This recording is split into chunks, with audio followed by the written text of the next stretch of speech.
Hola, bienvenido nuevamente a tu canal de YouTube Conociendo tu Biblia. Soy Vic León. Gracias por tu atención, también por suscribirte a este canal y te pedimos por favor que toques ahí la campanita para que recibas notificaciones. También te pedimos que nos obsequies un like si este material te es de utilidad. También comparte este material para enseñar a otras personas y para que tú también abundes en el conocimiento de la palabra de Dios. Te recordamos también que tus comentarios nos ayudan a mejorar. En esta ocasión, una vez más, entramos al libro de Apocalipsis, ahora con el capítulo 21, versículo a versículo, el cual nos habla de cielo nuevo y tierra nueva. Con la destrucción del sistema babilónico opositor a Dios, sigue o continúa o viene el reinado de Jesucristo, caracterizado porque habrá paz y justicia. Sin embargo, aunque el hombre va a estar ahí en ese reinado milenial en las mejores condiciones, sigue su naturaleza pecaminosa. A tal punto, si usted ve al final del milenio, osa rebelarse contra Dios y contra su Hijo. Este hecho pone en manifiesto que el hombre es pecador por naturaleza y no es nada si no tiene a Jesucristo. Después de este evento, surge en escena el juicio final, o conocido también como el juicio del gran trono blanco. Es decir, el juicio a los pecadores no redimidos, a quienes les espera una horrenda expectación de juicio. Y ahora, con todo esto, viene la conclusión de todo el plan profético de Dios, primero el milenio y seguidamente la eternidad para los santos de Dios, donde estaremos siempre en su presencia. En cambio, al pecador no arrepentido, el pecador que no ha aceptado a Jesucristo, una tremenda expectación de juicio. Y entramos de lleno al capítulo 21 con el versículo 1. Dice: vi un cielo nuevo y una tierra nueva, porque el primer cielo y la primera tierra pasaron, y el mar ya no existía más. El apóstol Juan ve ahora un cielo nuevo y una tierra nueva, algo tan distinto es lo que quiere decir a lo que usted y yo hoy conocemos. Tal vez por eso dice que ambos son nuevos. Probablemente en alusión de que en el capítulo anterior, tal vez usted lo recuerde, en el 20:11, que la tierra y el cielo, dice, huyeron. También el apóstol Pedro lo dice, cuando lo dicen: los cielos pasarán con gran estruendo, y los elementos ardiendo serán deshechos, y la tierra y las obras que en ella hay serán quemadas. Sin embargo, este próximo evento fue profetizado también en Isaías 65:17, cuando dice: porque he aquí que yo crearé nuevos cielos y nueva tierra, y de lo primero, es decir, de lo que hoy conocemos, no habrá memoria, ni vendrá más al pensamiento. ¿Por qué pasan la primera tierra y el mar? Bien, se debe dejar en claro que la tierra fue creada por Dios para que ésta fuera la habitación del hombre, cuando usted lo puede ver en los primeros 2 capítulos del libro de Génesis. Infortunadamente, el hombre se dio a la tentación y al pecado, y a partir de ese momento la tierra es condenada a maldición o a vanidad, como dice Romanos 8 del 18 en adelante. Y me llama también la atención que aún en el libro de Job se menciona la contaminación de la tierra por el pecado. También el Señor Jesucristo menciona que el cielo y la tierra pasarán, mas no su palabra. Es decir, que todo lo profetizado en la palabra de Dios se cumplirá. Ahora, Ya con la tríada diabólica en el lago de fuego, es decir, al falso profeta, a la bestia y a Satanás, ya en el lago de fuego, así como todos los impíos en ese lugar, ya no habrá más pecado que afecte a la creación de Dios. Ahora sí, sí existirá un cielo nuevo y una tierra nueva que no admita la contaminación del pecado. Esto también estaba profetizado por Isaías 66, 22. Ahora, como ya no existen los cielos y tierra como hoy la conocemos, ahora viene algo nuevo, y es de entender que nuevo no significa reciclado. Y aquí quiero hacer una apreciación. Dios no es restaurador de antigüedades. Tal vez por eso no sea necesario, como lo dice más adelante, el mar. ¿Por qué? Pues en verdad les puedo decir que no lo sé. Solo sé que si no hay ciclo hidrológico, tal vez porque al existir el cielo y la tierra nuevos, y nosotros, los santos de Dios, y todos los santos de Dios de todas las épocas, nuestra forma de vivir sea diferente o sea distinta a lo que hoy experimentamos como seres vivientes. Y la otra probable razón de un cielo nuevo y una tierra nueva está basada en Mateo 5:5, donde Jesús mismo dice que los mansos tendrán la tierra por heredad, es decir, un lugar hermoso. Y otra causa por la que probablemente el mar no exista más, quizás sea porque el mar generalmente representa el mal, y esto según el pensar judío, o también porque simboliza a naciones trastornadas por el pecado. Versículo 2. Y yo, Juan, vi la santa ciudad, la nueva Jerusalén, descender del cielo de Dios, dispuesta como una esposa ataviada para su marido. El escritor de Apocalipsis, es decir, el apóstol Juan, nos describe cómo es que ve a esta santa ciudad, a la nueva Jerusalén. ¿Qué quiere decir esto? Que la anterior no existe más. En este verso, el apóstol Juan solo nos dice que ve a esta ciudad hermosa, como una novia ataviada. Y ya en el siguiente capítulo, es decir, del 22, se nos dan los pormenores de este bello atuendo y de esta ciudad. Ahora, ¿por qué se le llama Nueva Jerusalén? Debemos de partir de lo siguiente. Si usted ha leído su Biblia, se dará cuenta que se citan 3 veces y en diferentes circunstancias y tiempos esta legendaria ciudad. Primeramente, tenemos a la Jerusalén antigua, la que se cita desde Josué 10:1, cuando habla precisamente de Adonisec, pasando por David, Salomón, los profetas, hasta la época de Jesucristo, es decir, la Jerusalén histórica. Hay más de 700 y tantas menciones a esta Jerusalén en la Escritura. Y luego tenemos la segunda Jerusalén, la que será renovada por el Señor Jesucristo en la época milenial. Y por último tenemos la Jerusalén celestial, es decir, la nueva Jerusalén, la que desciende del cielo. Ahora, ¿por qué Nueva Jerusalén? Aquí esto es interesante, porque en las anteriores, de alguna manera, en su edificación, contribuyó el hombre en su construcción, y en su momento, ambas fueron profanadas por el pecado y dejaron de ser santas. En cambio, la Jerusalén del milenio, aunque no sucumbió al pecado, sin embargo, cumple su cometido y su tiempo. Es por eso que ahora esta Jerusalén se le da el título de Santa Ciudad, es decir, la Nueva Jerusalén, y es porque su arquitecto y diseñador, aunque en las anteriores también el diseño fue dado por Dios, sin embargo el constructor fue el hombre, pero aquí el arquitecto, diseñador y constructor es Dios mismo. Esto nos lo cita el libro de Hebreos capítulo 10, ahí tiene usted los textos.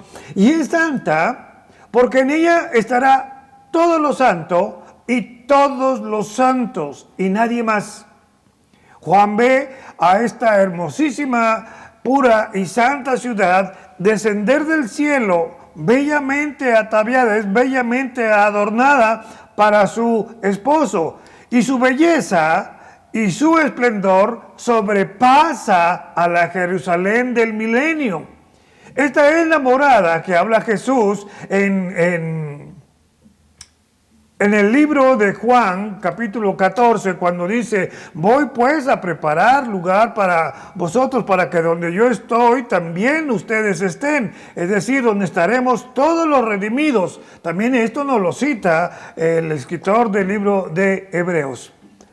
Versículo 3. Y oí una gran voz del cielo que decía: he aquí el tabernáculo de Dios con los hombres, y Él morará con ellos, y ellos serán su pueblo, y Dios mismo estará con ellos como su Dios. Una vez más, el apóstol Juan escucha esa gran voz que sale del trono, y según el interlineal en griego, dice que el tabernáculo morará, es decir, acampará con los hombres. Y al igual que en el verso anterior, en el versículo 2, donde se mencionan aquellas tres Jerusalén en diferentes momentos y tiempos, asimismo sucede con el tabernáculo. Recordemos que inicialmente el tabernáculo fue una tienda móvil, una tienda desmontable que podía ser instalada donde Dios le indicaba a su pueblo.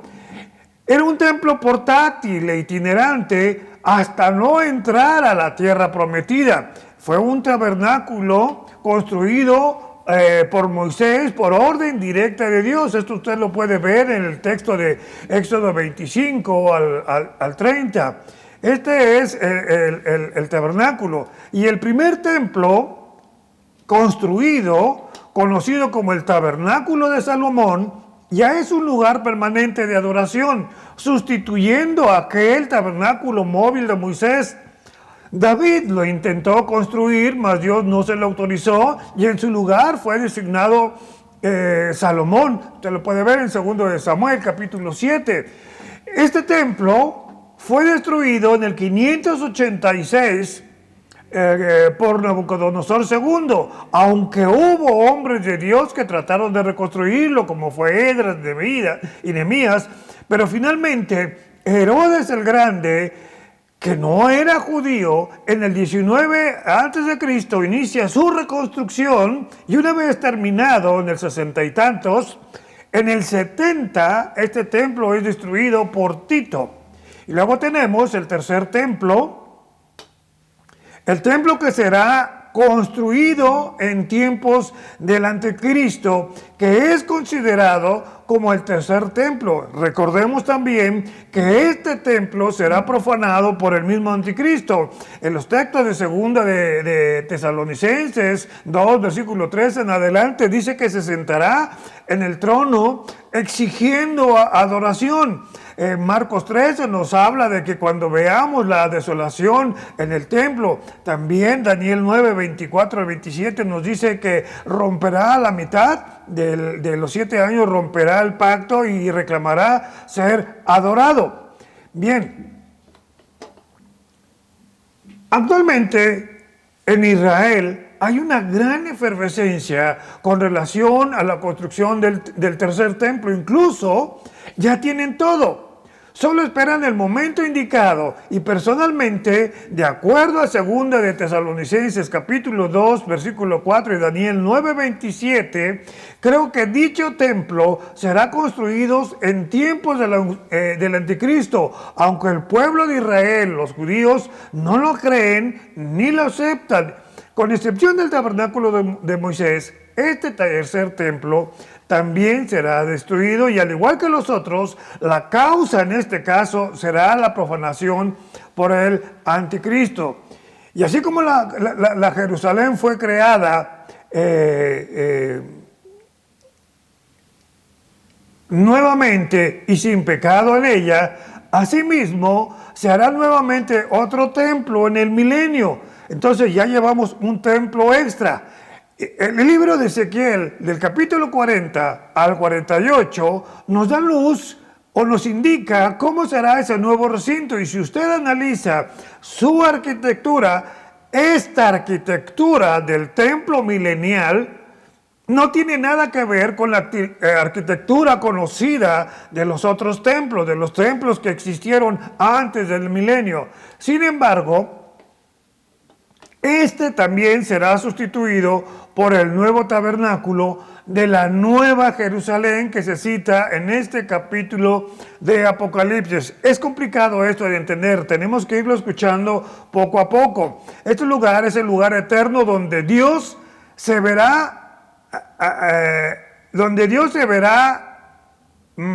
o se mostrará la manifestación por demás gloriosa de Dios mismo. Y aquí es donde toma sentido el por qué es necesario que esto corruptible se vista de incorrupción, es decir, de esto imperfecto se vista de perfección. ¿Por qué? Porque de otra manera no podríamos resistir la presencia de Dios cuando Él esté literalmente cara a cara con nosotros. Por eso dice el texto que estamos ahorita leyendo de Apocalipsis 21, que dice, y Dios mismo estará con ellos, es decir, estaremos conviviendo con Dios.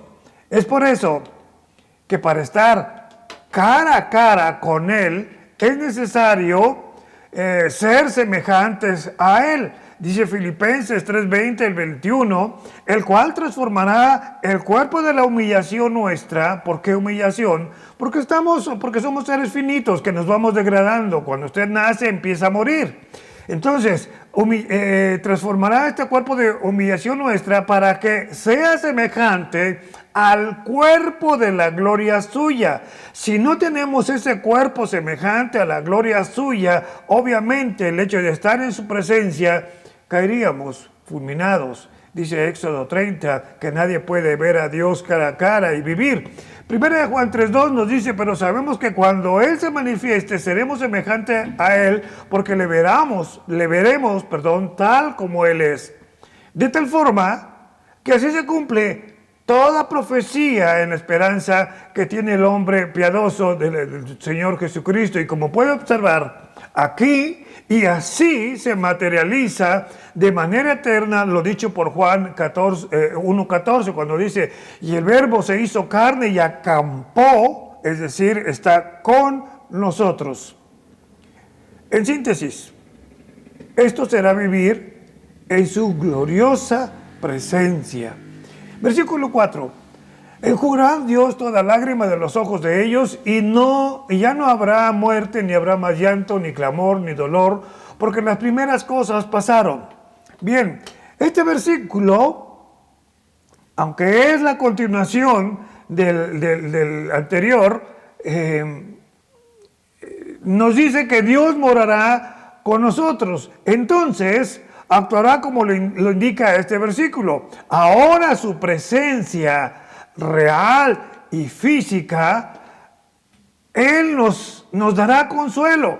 Y la primera acción de Dios hacia nosotros será enjugar nuestras lágrimas, es decir, secar nuestras lágrimas, ya que nuestra existencia mortal, transformada ahora en gloria, todo recuerdo de tragedia o dificultad de nuestra vida antigua o nuestra vida en la tierra desaparecerá tan solo por estar en su presencia.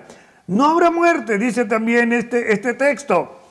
La muerte será algo totalmente ajena a los hijos de Dios. Alguien dijo que envejecer es la antesala de la muerte. Pero en el cielo y en la tierra nueva no creo que existan personas ancianas. La Biblia dice claramente, ya que este versículo, o más bien ya que este terrible enemigo que es la muerte, fue destruido por Cristo en la cruz y en esa tumba vacía cuando Él resucitó. Ahora, tal sentencia ahora de vencer la muerte se ejecutó según lo vimos en Apocalipsis 20:14, cuando la muerte y el Hades, dice, fueron lanzados al lago de fuego juntamente con Satanás. Dice también que no habrá llanto. En realidad nos está diciendo que ya no habrá más duelo. Usted sabe que el duelo viene por un sinfín de causas adversas inherentes a la vida que tenemos en este mundo. Un mundo contaminado por el pecado, mas cuando estemos en su presencia, estaremos libres de esas adversidades. También dice que no habrá clamor. Y aquí, para que usted o nos podamos sintonizar y comprender este texto con respecto al clamor, le hago las siguientes preguntas. ¿Ha padecido usted alguna injusticia? ¿Ha sufrido por algo difícil? ¿Ha sido alguna vez acusado falsamente o ha sufrido la pérdida de un ser amado? Estoy seguro que en esos momentos difíciles usted ha clamado a Dios por solución o por consuelo, pero también estoy seguro que en más de las veces usted ha salido triunfante. Bien, con base a esto, entonces créale a Dios que en su presencia tales injusticias o dificultades no existirán más. Me gusta lo que dice el comentarista Samuel Pérez Millós.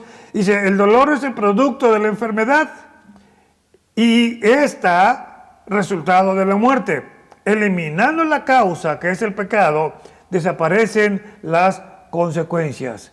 Entonces, ¿qué significa que estas cosas pasaron? Es decir, el dolor, el duelo, el sufrimiento. Que toda experiencia relacionada con este mundo y el sufrimiento en este mundo causado por el pecado, y así como su origen, desaparecerán, no existirán más. Versículo 5. Y el que estaba sentado en el trono dijo, he aquí, yo hago nuevas todas las cosas. Y me dijo, escribe, porque estas palabras son fieles y verdaderas. El versículo no determina quién habla, si el Padre o el Hijo, y aunque ambos están en el trono, pero considerando que el juicio se lo dio Dios al Hijo, me inclino a pensar que quien habla aquí en este versículo es precisamente Jesucristo, su Hijo. Recordemos que en el milenio hubo renovación de la tierra.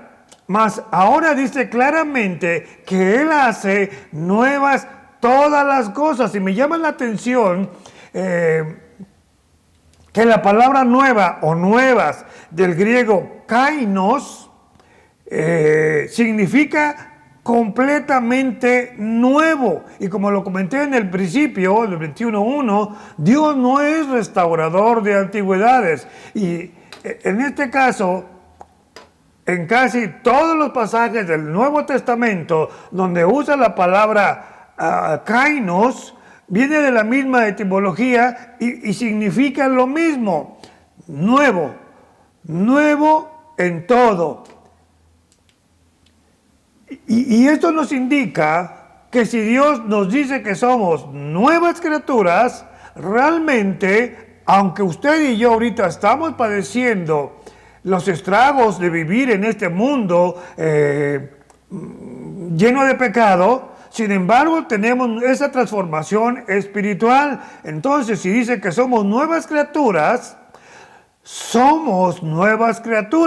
lo cual se refiere a una transformación espiritual, una nueva vida, que en su momento seremos física y totalmente nuevas criaturas, es decir, una salvación total cuando estemos en su presencia.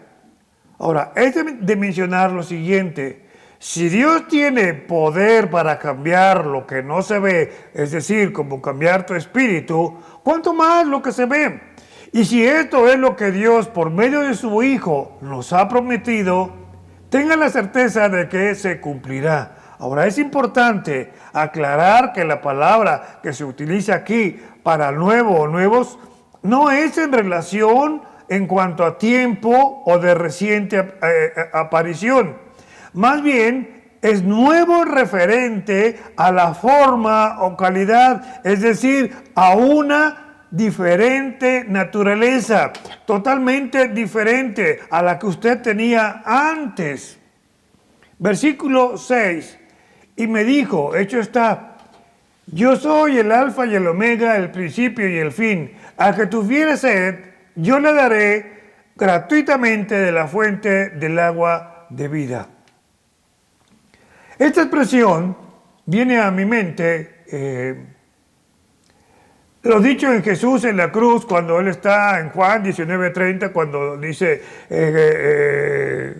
tetelestai, o sea, todo está consumado o hecho está, lo cual indica que en ese tiempo la conclusión de su obra redentora culmina en la cruz y con su resurrección, por supuesto. Y la otra exclamación parecida, tal vez usted lo recuerde, en Apocalipsis 16:17, que tiene que ver con la consumación de todos los juicios. Pero aquí en este 21:16 se refiere, este hecho está, se refiere a la conclusión de todas las cosas que ahora pertenecen al estado eterno. Esto justifica que Jesús diga que Él es el alfa y el omega, el principio y el fin. O sea, que Él es el quien da principio, inicio de todo, y es el que concluye todo, lo cual habla de que Él es el autor, sustentador y consumador de todo, pero también habla de su soberanía y de su deidad. Y aquí viene algo interesante. Cuando dice, al que tuviere sed, esta frase, si usted ha leído su Biblia, va en consonancia con Mateo 5:6. Esta expresión de Apocalipsis la podemos tomar en dos sentidos. Una con relación a Mateo 5:6, que aplica a la persona que tiene esa necesidad de Cristo. Y así como el siervo berrea por el agua, ¿se acuerda usted del Salmo 42? Así este ser necesitado de Dios busca esa agua para saciar su sed de justicia para salvación, tal como ocurrió con la mujer samaritana de Juan. ¿Se acuerda usted en Juan 4, cuando el Señor Jesucristo llega al pozo y entabla con aquella mujer samaritana? Y el versículo 37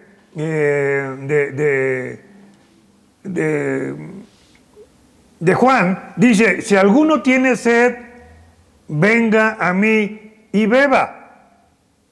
Aquí en este caso se trata de una sed de verdadera justicia. Y el otro sentido acerca de Apocalipsis 21:6 la podemos ver cuando estemos en su presencia. Allí estaremos directamente allegados a ese manantial de agua viva, dando cumplimiento así a la profecía de Isaías 55:1, también con Apocalipsis 17, donde dice que el Cordero los pastoreará y nos guiará a fuentes de agua de vida. Por eso 22:17 dice, y el que tiene sed venga, y el que quiera tome del agua gratuitamente. 21:7, el que venciere heredará todas las cosas, y yo seré su Dios, y él será mi hijo. Me intriga o me llama la atención este versículo. Dice, el que venciere heredará todas las cosas. ¿Cuáles cosas? Bien, si usted ha leído y ha seguido el estudio de este libro de Apocalipsis, se acordará que estudiamos las 7 iglesias contenidas en el capítulo 2 y en el capítulo 3. Bien, al que venciere, según el capítulo 2, versículo 7, dice, le daré de comer del árbol de la vida. Luego dice el número 2, el que venciere no sufrirá daño de la muerte segunda. Ahí tiene usted la cita. El número 3, al que venciere, daré de comer del maná escondido y le daré una piedrecita blanca y en la piedrecita escrito un nombre nuevo. Apocalipsis 2:17. Al que venciere y guardare mis obras hasta el fin, yo le daré autoridad sobre las naciones y la regirá con vara de hierro y le daré la estrella de la mañana. El número 5, al que venciere será vestido de vestiduras blancas y no borraré su nombre del libro de la vida y confesaré su nombre delante de mi Padre. Estamos hablando aquí de la iglesia de Sardes y la iglesia de Filadelfia. Dice el 6, al que venciere, yo lo haré columna en el templo de Dios y nunca más saldrá de allí. Y escribiré sobre él el nombre de mi Dios y el nombre de la ciudad de mi Dios y mi nombre nuevo. Apocalipsis 3:12. Y con respecto a la iglesia de la Odisea, al que venciere le daré que se siente conmigo en mi trono, así como yo he vencido y me he sentado delante de mi Padre. Estas cosas que habla aquí el versículo 7, no son privativas para cada una de la iglesia, sino para todos los vencedores. Por eso dice, al que venciere, al que venciere. Sin embargo, este texto lo podemos unir con 1 de Juan 5:5, donde nos dice que quien cree en el Hijo de Dios, ese es el que vence al mundo. También considerar, aquí es bien importante, considerar lo que habla esas otras cosas prometidas en Mateo 5:3 al 12 de las bienaventuranzas. Entonces podemos decir que al que venciere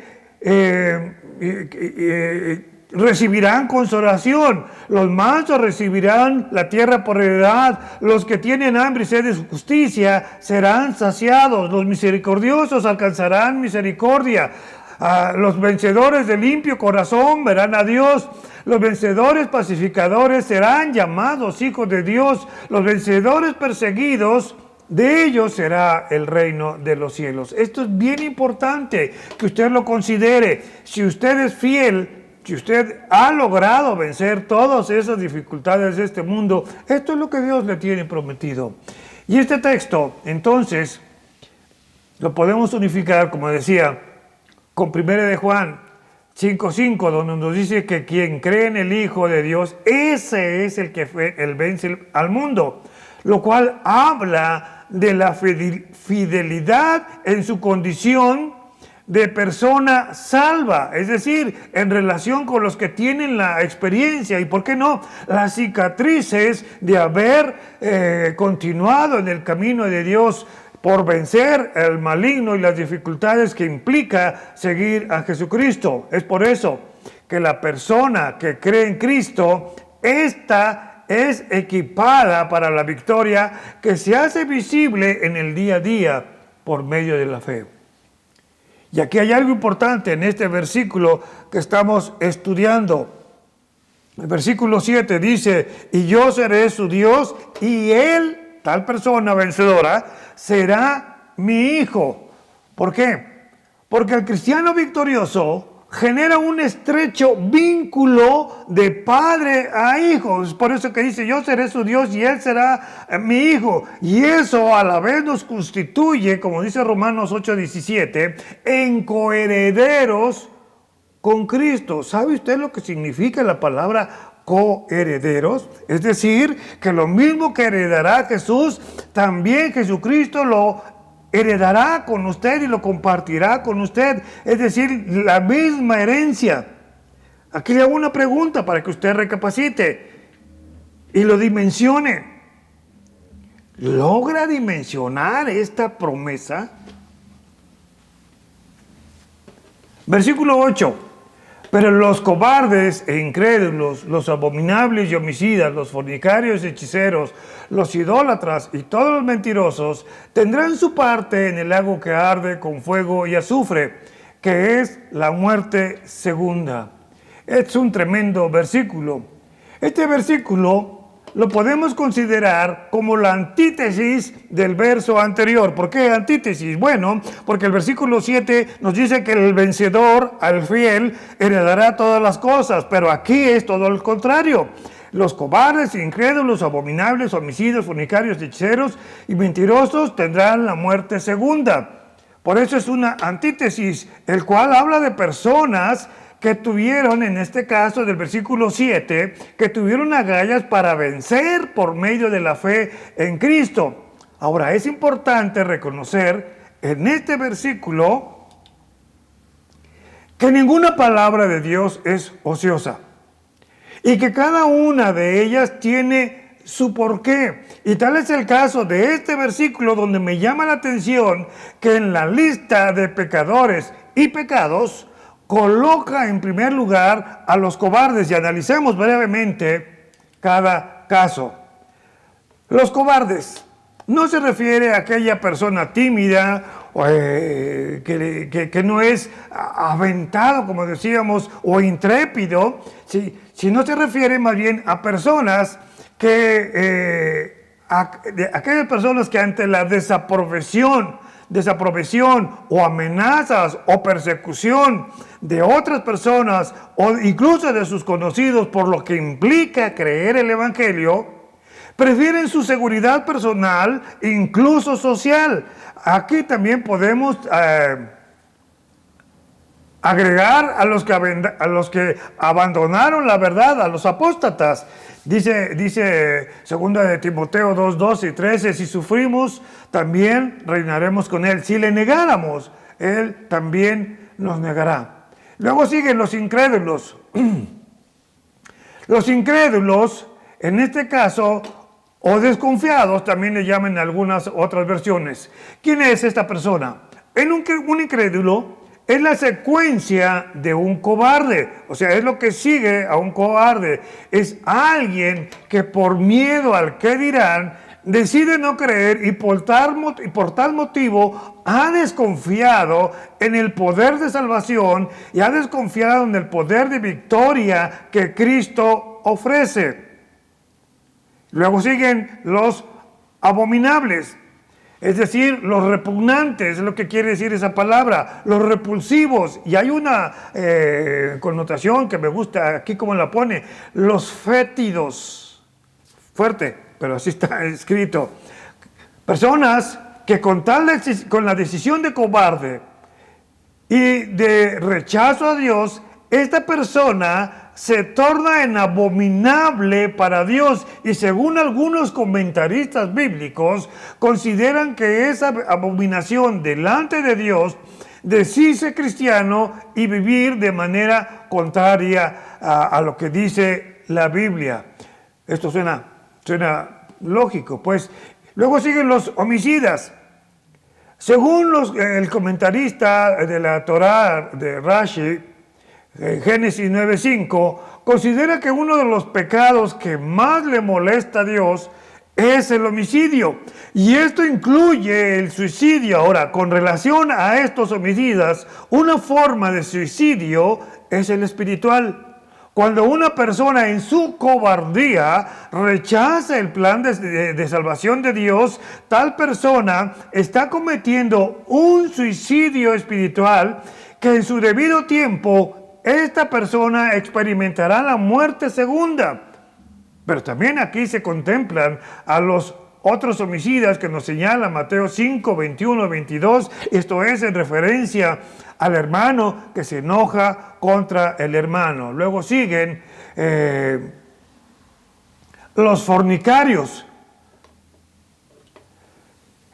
Podemos considerar como tal a todo aquel que practica toda actividad sexual fuera de los planes de Dios. Y precisamente la actividad sexual fuera de los planes establecidos de Dios es una clara manifestación o una manifestación concreta de que esta persona no tiene o ha rechazado a Dios. Pero también aquí se incluye la fornicación espiritual, es decir, los que se apartan de Dios en pos de otros dioses o ídolos. Aquí también se contemplan incluso a los apóstatas. Luego siguen los hechiceros, es decir, los que utilizan encantamientos y todo ese tipo de cosas para hacer algo supuestamente bien, como le llaman la magia blanca, o lo que usan para provocar daño, que se conoce como magia negra. Y la lista es larga. La Biblia es clara con respecto a este tema y lo reprueba tajantemente. Ahí tienen ustedes estos textos para que lo corroboren.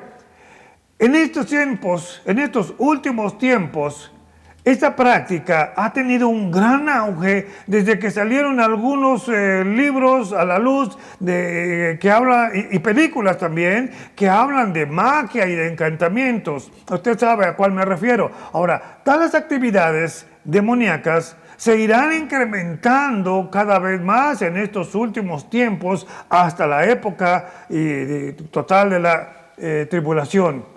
Y con respecto a la idolatría, cuando hablamos de idolatría, por lo general viene a nuestra mente la idea preconcebida de venerar o inclinarse ante imágenes de yeso o de madera o cuadros pictóricos.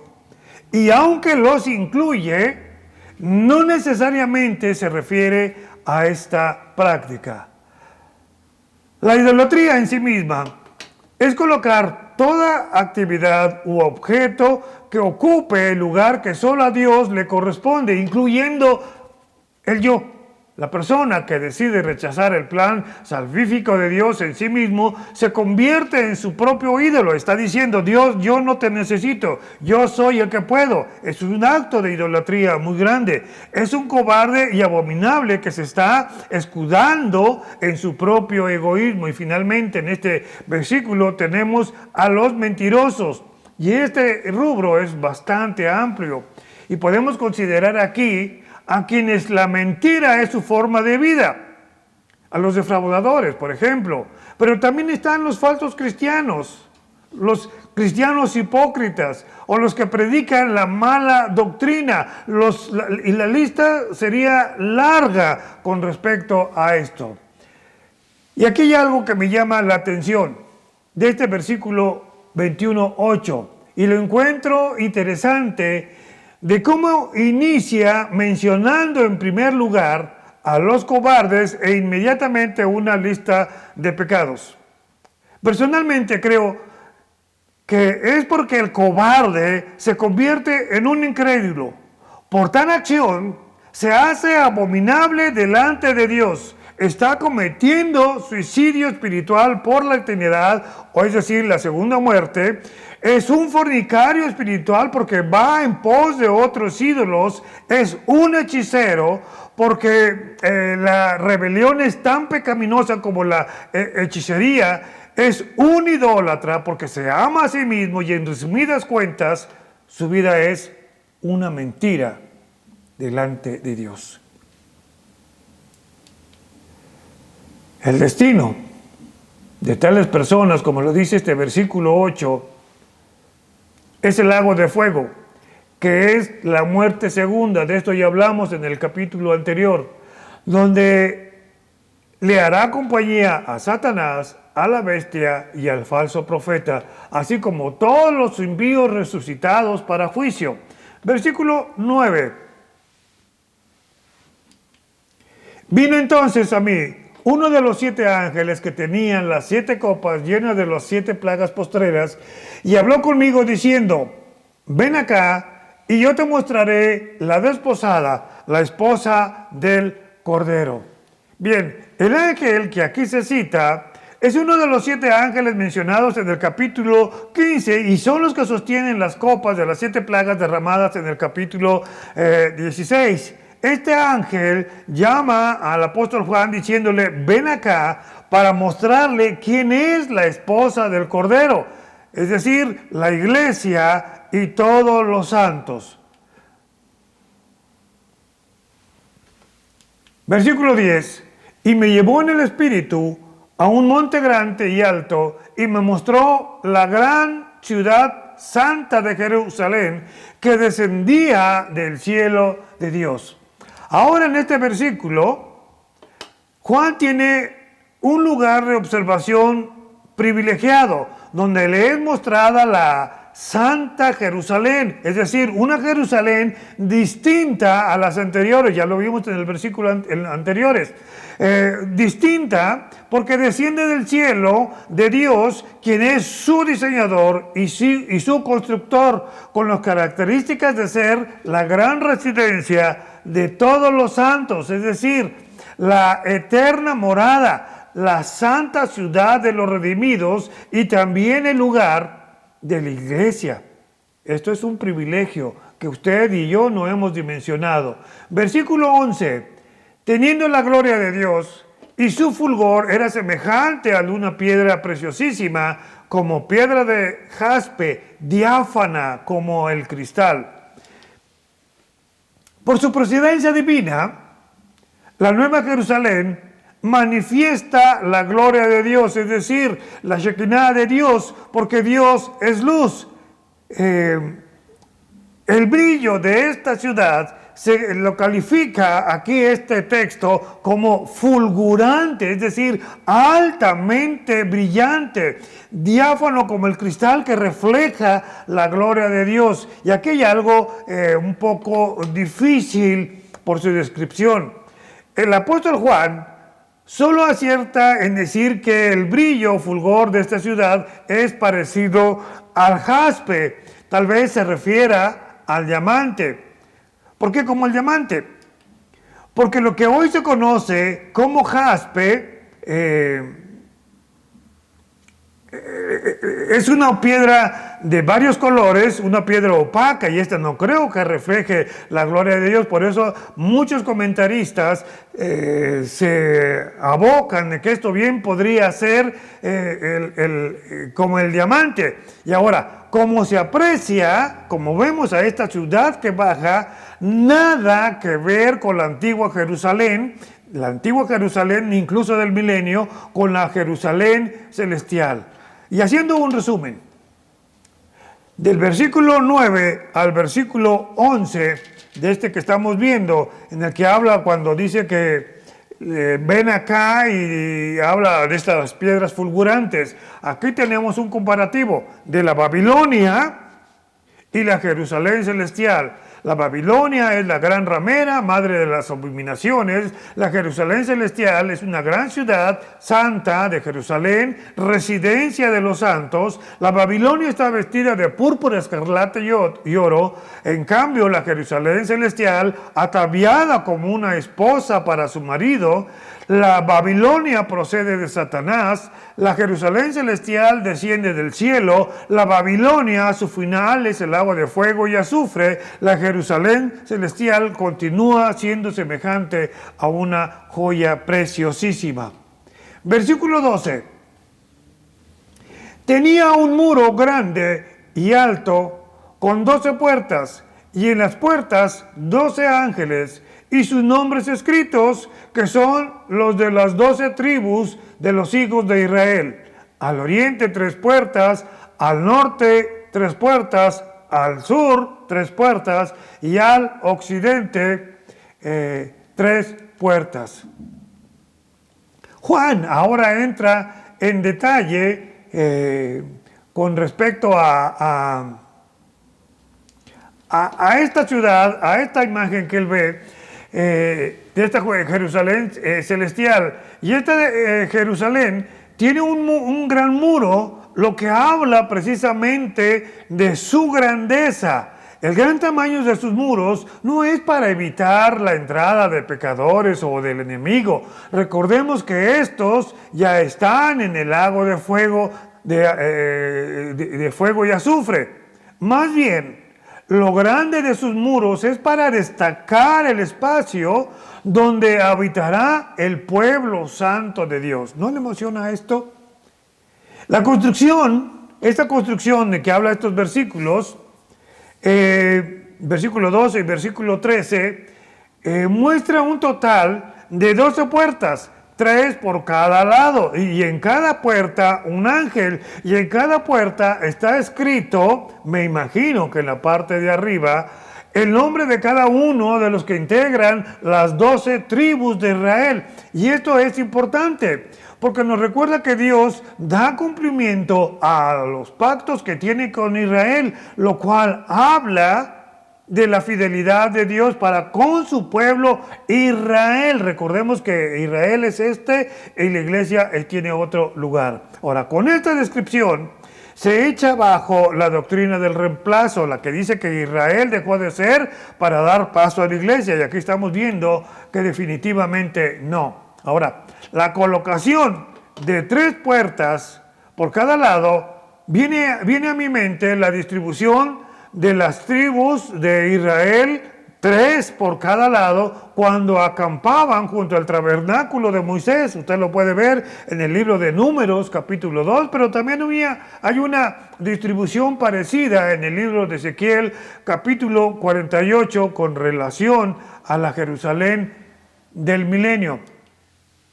Y aquí viene la pregunta, entonces, ¿cuál es la función de los ángeles en cada una de estas puertas? No creo que sea de guardia de seguridad. Perdone la expresión. No lo creo que sea guardia de seguridad. ¿Por qué? Dado que el pecado ya no existe, algunos comentaristas bíblicos dicen que es como una guardia de honor por tratarse de la ciudad de Dios. Y me inclino a creer que son querubines, ya que estos son los encargados de cuidar el trono de Dios y que también están al servicio de los santos. Versículo 14. Y el muro de la ciudad tenía 12 cimientos, y sobre ellos los 12 nombres de los 12 apóstoles del Cordero. Los enormes muros de la Jerusalén celestial están sustentadas en 12 cimientos, y en cada cimiento una piedra preciosa que lleva el nombre de cada uno de los 12 apóstoles. Esto en reconocimiento a su labor, por eso son cimientos, en su labor de fundar y de fundamentar la iglesia de Cristo. Por eso Efesios 2:20 nos dice: edificados sobre el fundamento de los apóstoles y los profetas, siendo la principal piedra del ángulo Jesucristo. Ahora, con este solo versículo se echa abajo la doctrina, por supuesto que hay más, la doctrina de la sucesión apostólica y la de los nuevos apóstoles que hoy pululan. Ahora, ¿por qué? Primeramente, estos apóstoles fueron escogidos directamente por Jesucristo y se les asignó por lo menos 3 tareas a realizar. La primera, colocar los cimientos doctrinales de la iglesia. Número 2, recibir, escribir, predicar y enseñar la palabra de Dios. Y número 3, confirmar la palabra de Dios en ese tiempo por medio de prodigios y milagros. Y todo esto confirma la solidez de la iglesia y de los apóstoles. El que hablaba conmigo tenía una caña de medir de oro para medir la ciudad, sus puertas y su muro. Algo parecido, ¿se acuerda usted en Apocalipsis 11:1, donde Juan hace mención a una medición? Ahora, el hecho de que Juan mide el templo de Dios, el lugar santo y el lugar santísimo en ese capítulo, y los que adoran en él, significa preservación, que no serían destruidos. Pero aquí, tal medición es para dar evidencia de la magnífica o de la enorme construcción de la Jerusalén celestial. 21:16. La ciudad se halla establecida en cuadro, y su longitud es igual a su anchura. Y él midió la ciudad con la caña, 12,000 estadios. La longitud, la altura y la anchura de ellas son iguales. La descripción de esta gran edificación nos habla, si usted lo ve, de un cubo con las mismas características, las mismas medidas en cada uno de sus lados, lo que significa una simetría perfecta, es decir, el cubo en este caso significa perfección. Ahora, estamos hablando de 12,000 estadios por lado. Ahorita vamos a ver.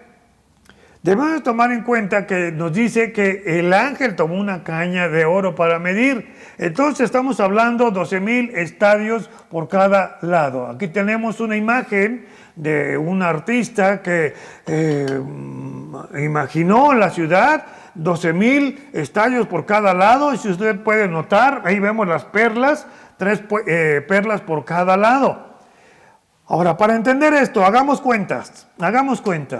Si un estadio, según la metrología bíblica, mide 180 metros, que multiplicado por 12,000 estadios, nos da un resultado de 2,160,000 metros, es decir, 2,160 kilómetros por lado, que multiplicado por la longitud y por la anchura, nos da algo así como 10,077,696 kilómetros cúbicos. Es decir, 2,160 por 2,160 por 2,160 nos da estos 10 millones de resultado. El que sea una construcción cúbica nos hace recordar que el lugar santísimo donde se manifestó la gloria de Dios también fue un lugar en forma de cubo. Y tal figura geométrica nos habla de la perfección divina, de la perfección de Dios. Y aquí viene la pregunta, ¿por qué ese enorme tamaño? Me atrevo a pensar que es para dar cabida a todos los santos de Dios de todos los tiempos. Para que tenga usted una idea, los que vivimos en México, 2,160 es como de Cancún, Quintana Roo, a Culiacán, Sinaloa, en línea recta. Hay otros que sacan otras medidas, son válidas también, válidas en cuanto a las ubicaciones o los puntos de referencia. Aquí tenemos este mapa que nos da un comparativo. Estos son los 2,160 kilómetros. Aquí vemos esta parte de Estados Unidos, algunos dicen que es por Kansas, a la Ciudad de México, 2,160 kilómetros. Bien, le dejamos hasta aquí en esta transmisión para continuar con la segunda parte del capítulo 21. Una vez más, gracias por su atención. Regálenos un like, comparta este material. Sus comentarios nos ayudan. Y recuerde, una vez más, la tierra tiene que ser llena del conocimiento de su gloria. Continuamos con la segunda parte en la próxima sesión. Dios le bendiga.